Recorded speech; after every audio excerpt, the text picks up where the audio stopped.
الرحمن الرحیم۔ پچھلا درس تھا تعزیت کے مسنون طریقے اور فاتحہ جو ہے کھانے وغیرہ پر پڑھنے کے متعلق۔ آج کے درس میں مزید کچھ باتیں وفات کے بعد ہونے والی بدعتوں اور رسموں کے متعلق ہوگا۔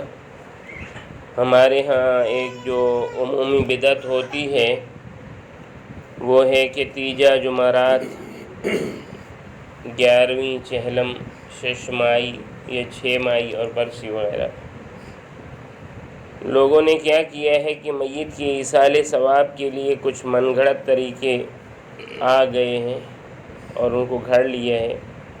ان میں تیسرے دن کی خیرات، پہلی جمعرات کی خیرات، 11ویں دن کی خیرات، 40 دن کی خیرات، 6 مہینے کی خیرات، سالانہ برسی وغیرہ شامل ہیں۔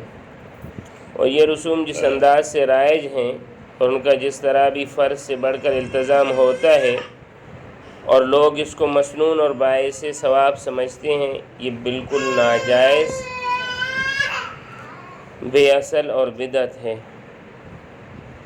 کوشش کرنی چاہیے کہ جتنا ہو سکے ان رسوم کو مٹایا جائے۔ لوگ اپنے فوتگیوں پر ان چیزوں کو نہ کریں، بلکہ سنت کے مطابق جو عرض کر چکا کہ لوگ اپنے رقم یا کوئی بھی چیز غریبوں کو راشن کے طور پر یا رقم اور نقداً چھپا کر دیں۔ ان رسوم کی وجہ سے خواہ لوگ ناراض ہوں تو بھی فکر نہیں کرنا چاہیے کہ لوگ ان رسوم میں پڑھنے کی وجہ سے خواہ مخواہ سود پر بھی قرضے اٹھاتے ہیں اور بغیر سود کے بھی قرضے اٹھاتے ہیں۔ ذلیل و خوار الگ ہوتے ہیں، دین اور دنیا دونوں کا نقصان ہوتا ہے۔ مزید تفصیل کے لیے امداد المفتیین جلد 2 صفحہ 157 ملاحظہ فرمائیے۔ اس کے بعد قبروں پر کتبے لکھے جاتے ہیں۔ بوقت ضرورت اگر پہچان کے لیے قبر کے کتبہ پر میت کا نام لکھ دیا جائے تو کوئی حرج نہیں، مضائقہ نہیں، مگر قرآنی آیات یا اشعار وغیرہ لکھنا مکروہ ہے، اور اس میں قرآنی آیات کی سخت بے ادبی ہوتی ہے۔ مثلا کتا آ جاتا ہے، وہ پیشاب کرتا ہے، یا پانی آ گیا، یا کوئی اور معاملہ، تو بے ادبی ہوتی ہے، بہت مٹی آ جاتی ہے، ان پر صفائی کا خیال نہیں رکھا جاتا۔ مزید تفصیل آپ کے مسائل اور ان کا حل جلد 1 صفحہ 143 پر۔ اس کے علاوہ ایک اور ہمارے ہاں ہے، کفن میں عہد نامہ ایک لکھا ہوا کتابچہ آتا ہے، وہ ڈالا جاتا ہے۔ تو کفن میں عہد نامہ وغیرہ رکھنے کا بھی یہی حکم ہے، کیونکہ ان میں ان ساری چیزوں کی بے ادبی ہوتی ہے، لاش پھول جاتی ہے، پھٹ جاتی ہے، منہ سے کچرا نکلتا ہے، پیٹ سے کچرا نکلتا ہے۔ علامہ شامی رحمہ اللہ تعالیٰ نے فتاوی شامیہ میں باقاعدہ اس میں مفصل بحث کر کے اس کو ممنوع اور ناجائز قرار دیا ہے۔ اردو میں اس کے لیے آپ کے مسائل اور انکال صفحہ 143 دیکھ سکتے ہیں۔ ایک اور رسم ہے کہ میت کے گھر 3 دن تک کھانے پکانے کو معیوب سمجھا جاتا ہے۔ میت کے گھر والوں کے لیے اپنے لیے کھانا پکانا پہلے دن بھی ممنوع یا معیوب نہیں ہے شرعاً۔ لوگ سمجھتے ہیں کہ آگ نہیں جلائی جائے، حالانکہ شرعاً ایسا کوئی حکم نہیں ہے۔ میت کے گھر والے اپنے لیے کھانا پہلے دن بھی پکا سکتے ہیں، جائز ہے، البتہ اہل میت کی طرف سے دوسرے لوگوں کی دعوت کرنا جائز نہیں۔ رشتہ داروں اور پڑوسیوں کو چاہیے کہ اہل میت کے ساتھ اس غم کے موقع پر ہمدردی، خیرخواہی کا معاملہ کریں اور ان کے لیے ایک دن رات کے کھانے کا انتظام کریں۔ اس سے زیادہ شرعاً ترغیب نہیں ہے، بلکہ بعض فقہاء نے تو ایک دن اور ایک رات سے زیادہ اپنی طرف سے کھانا دینے کو مکروہ لکھا ہے۔ مزید تفصیل کے لیے آپ کے مسائل کا حل جلد 1 صفحہ 148 ملاحظہ فرمائیے۔ برسی منائی جاتی ہے سال گزرنے کے بعد۔ باقاعدہ جو بڑے لوگ ہوتے ہیں وہ اس کا انتظام کرتے ہیں کہ ابو کا سال گزر گیا، چچا کا سال گزر گیا، بھائی کا سال گزر گیا، فلاں شیخ صاحب کا سال گزر گیا۔ تو یہ برسی منانا یا کسی بھی بڑی شخصیت کے دن منانے کو نہ شریعت جائز کہتی ہے، نہ شریعت میں اس کا کوئی ثبوت ہے، یہ قبیح رسم ہے۔ شریعت کا تو حکم یہ ہے کہ کسی کی موت سے عبرت حاصل کر کے اپنے اعمال کی اصلاح کی طرف متوجہ ہونا چاہیے۔ یہ آج کل جو لوگوں کے گھر میں قرآن خوانی ہے، اس کے متعلق بھی سن لیجئے کہ اس میں شک تو نہیں ہے کہ قرآن مجید پڑھ کر ایصال ثواب کرنا ثابت ہے، مگر آج کل قرآن خوانی محض ایک رسم بن گئی ہے۔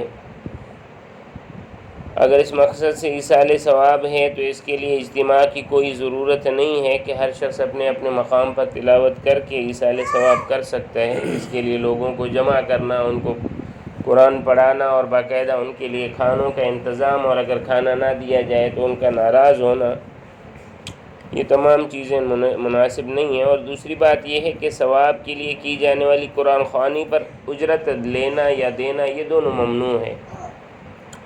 تو لوگ عموماً آتے اس لیے ہیں کہ وہ سمجھتے ہیں کہ سامنے سے کھانا ملے گا، اور آج کل تو اکثر ایسے مواقع پر کھانا یا مٹھائی کھلانے کا دستور ہے، تو یہ بھی اجرت میں داخل ہے۔ نیز ایصال ثواب کے لیے دعوت کرنا بذات خود بدعت اور ناجائز ہے۔ مزید تفصیل کے لیے احسن الفتاوی جلد 1 صفحہ 361 ملاحظہ فرمائیں۔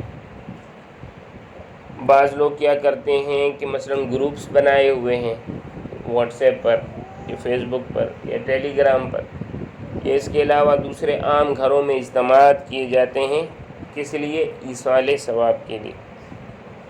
تو بھائی اپنے طور پر نفلی صدقہ یا تلاوت قرآن کریم یا تسبیح و تحلیل، سبحان اللہ، الحمدللہ، لا الہ الا اللہ وغیرہ کا ثواب پہنچانا میت کے لیے تو احادیث سے ثابت ہے۔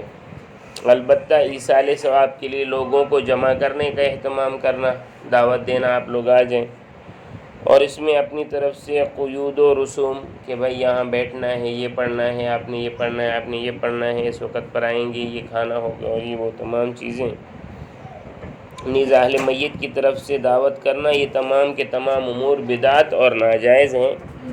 مزید تفصیل کے لیے احسن الفتاوی جلد 1 صفحہ 362 ملاحظہ فرمائیے، اور امداد المفتیین جلد 1 صفحہ نمبر 98۔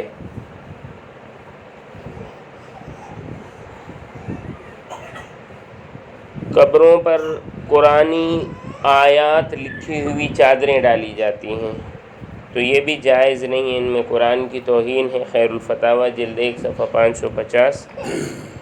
اسی طرح قبروں پر عام چادر یا پھول ڈالے جاتے ہیں کہ آپ صلی اللہ علیہ وسلم یا صحابہ یا تابعین یا تبع تابعین سے کسی سے یہ چیز ثابت نہیں ہے۔